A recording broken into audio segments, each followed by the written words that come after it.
আওয়ামী লীগের দোসর আওয়ামী লীগের সময় ভূমি মন্ত্রণালয়ের দালাল অবৈধ কালো টাকার মালিক মোহাম্মদ মতিউর রহমান ডিজেল নিজেও আওয়ামী লীগ এবং ডাক্তার সাবরিনা এই আওয়ামী লীগের দোসরকে জিসাসের নাম ব্যবহার করে বিএনপির ভাবমূর্তি নষ্ট করার জন্য এরা দুজনেই বিএনপিতে পুনর্বাসিত হওয়ার চেষ্টা চালিয়ে যাচ্ছেন।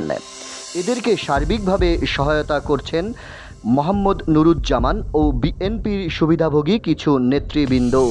জিসাস কেন্দ্রীয় কমিটির নেতৃবৃন্দ ভারপ্রাপ্ত চেয়ারম্যান জনাব তারেক রহমান সাহেবের ও বিএনপির হাই কমান্ডের নেতৃবৃন্দের দৃষ্টি আকর্ষণ করে জানাতে চাচ্ছি যে 5 আগস্টের পর থেকে মরহুম আবুল হাশেম রানা সাহেবের জিসাসের ভাবমূর্তি নষ্ট করার জন্য এই আওয়ামী লীগের দোসররা উঠে পড়ে লেগেছে।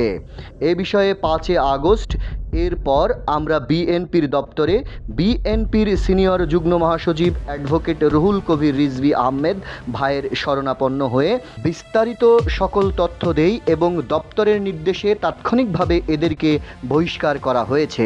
এ ব্যাপারে কেন্দ্রীয় কমিটির সাধারণ সম্পাদক খ.ম. জাহাঙ্গীর আলম জানান, আওয়ামী লীগের দোসর মতিউর রহমান ডিজেল পূর্বে বিএনপির ক্ষমতার আমলে জিসাসের সাথে যুক্ত ছিলেন, কিন্তু আওয়ামী লীগের এই 17-18 বছর তিনি আমাদের সাথে যুক্ত ছিলেন না। তিনি আওয়ামী লীগের ব্যানারে প্রোগ্রাম করেছেন এবং আওয়ামী লীগের সুযোগ সুবিধা ভোগ করে কালো টাকার মালিক হয়েছেন। এখন সেই টাকার জোরে জিসাসের বিভিন্ন ব্যানার করে আওয়ামী লীগের দোসর ডক্টর সাবরিনা সহ কিছু আওয়ামী লীগের দুষ্কৃতিকারীদেরকে নিয়ে মাথা চাড়া দিয়ে বিএনপির রাজনীতিতে পুনর্বাসিত হতে চাচ্ছে।